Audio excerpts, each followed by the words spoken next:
Hi friends, ನಾನಿವತ್ತು ಸಿಂಪಲ್ಲಾಗಿ ಒಂದು ಟೊಮೆಟೊ ಸಾರು ಮಾಡ್ಕೊಳ್ಳೋದು ಹೇಗೆ ಅಂದ್ಬಿಟ್ಟು ತೋರಿಸ್ಕೊಡ್ತಾ ಇದ್ದೀನಿ. ಇದೇ ರೀತಿಯಾಗಿ ಮೊದಲು ಒಂದು ಕೂಡ ಮಾಡಿದ್ದೆ, ಬಟ್ ಸ್ವಲ್ಪ ಚೇಂಜ್ ಆಗಿ ಮಾಡ್ಕೊಳ್ತಾ ಇದ್ದೀನಿ. ಇದನ್ನು ಒಂದು ಮಿಕ್ಸಿ ಜಾರ್ನ ತೊಗೊಂಡ್ಬಿಟ್ಟು ಒಂದು 4 ಬೆಳ್ಳುಳ್ಳಿ ಹೆಸಳು ಹಾಗೆ ಒಂದು ಸ್ವಲ್ಪ ಹುಣಸೆ ಹಣ್ಣನ್ನು ಹಾಕ್ಕೊಂಡಿದ್ದೀನಿ. ಹುಣಸೆ ಹಣ್ಣು ಹಾಕೋದ್ರಿಂದ ಸ್ವಲ್ಪ ಹುಳಿಯಾಗಿರುತ್ತೆ ಸಾರು. ಹಾಗೆಯೇ ಒಂದು ಅರ್ಧ ಈರುಳ್ಳಿ ಕೂಡ ಕಟ್ ಮಾಡಿ ಹಾಕ್ಕೊಂಡಿದ್ದೀನಿ. ಇದಕ್ಕೆ 1 ಸ್ಪೂನ್ ಆಗುವಷ್ಟು ಕೊತ್ತಂಬರಿ ಕಾಳು ಹಾಗೆ ಒಂದು 10 ಕಾಳುಮೆಣಸು ಕಾಳು ಕೂಡ ಸೇರಿಸ್ಕೊಂಡಿದ್ದೀನಿ. ಸ್ವಲ್ಪ ಬೇವಿನ ಎಲೆ ಹಾಕ್ಕೊಳ್ತಾ ಇದ್ದೀನಿ. ಇದು ಹಾಕೋದ್ರಿಂದ ಮಸಾಲ ಚೆನ್ನಾಗಿ ಫ್ಲೇವರ್ ಬರುತ್ತೆ. ಹಾಗೆಯೇ ಇದಕ್ಕೆ ಇವಾಗ ನಾನು ಖಾರದ ಪುಡಿನ ಹಾಕ್ಕೊಳ್ತಾ ಇದ್ದೀನಿ. 1 ಸ್ಪೂನ್ ಆಗುವಷ್ಟು ಹಾಕ್ಕೊಂಡಿದ್ದೀನಿ. ನೀವು ಖಾರ ಎಷ್ಟು ಬೇಕಾಗುತ್ತೋ ನೋಡಿಬಿಟ್ಟು ಹಾಕ್ಕೊಳ್ಳಿ. ಹಾಗೆಯೇ 1 ಸ್ಪೂನ್ ಆಗುವಷ್ಟು ಅರಿಶಿನ ಪೌಡ್ರು ಕೂಡ ಹಾಕ್ಕೊಳ್ತಾ ಇದ್ದೀನಿ. ಹಾಗೆಯೇ ಒಂದು 6 ಟೊಮೆಟೊನ ಒಂದು ಪಾತ್ರೆಗೆ ಹಾಕಿಬಿಟ್ಟು ನೀರಲ್ಲಿ ಚೆನ್ನಾಗಿ ವಾಶ್ ಮಾಡಿಬಿಟ್ಟು ಬೇಯಿಸ್ಕೊಂಡಿದ್ದೀನಿ. ಅದಿವಾಗ ಚೆನ್ನಾಗಿ ಸಿಪ್ಪೆ ಎತ್ತಲಿಕ್ಕೆ ಬರುತ್ತೆ.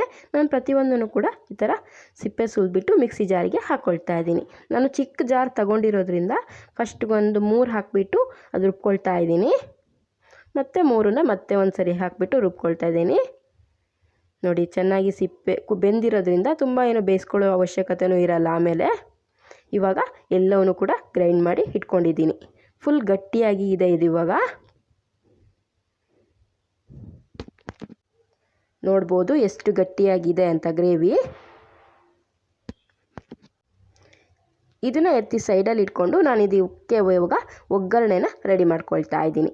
ಒಂದು ಸ್ಟವ್ ಮೇಲೆ ಒಂದು ಪಾತ್ರೆನ ಇಟ್ಬಿಟ್ಟು ಒಂದು 4ರಿಂದ 5 ಸ್ಪೂನ್ ಎಣ್ಣೆ ಹಾಕ್ಕೊಂಡು 1 ಸ್ಪೂನ್ ಸಾಸಿವೆ ಹಾಕಿ, ಸಾಸಿವೆ ಚೆನ್ನಾಗಿ ಸಿಡಿದ ತಕ್ಷಣ ಒಂದು 3 ಬೆಳ್ಳುಳ್ಳಿನ ಜಜ್ಜಿಬಿಟ್ಟು ಹಾಕ್ಕೊಂಡಿದ್ದೀನಿ. ಹಾಗೆ ಒಂದು ಒಣಮೆಣಸು ಕೂಡ ಸೇರಿಸ್ಕೊಳ್ತಾ ಇದ್ದೀನಿ.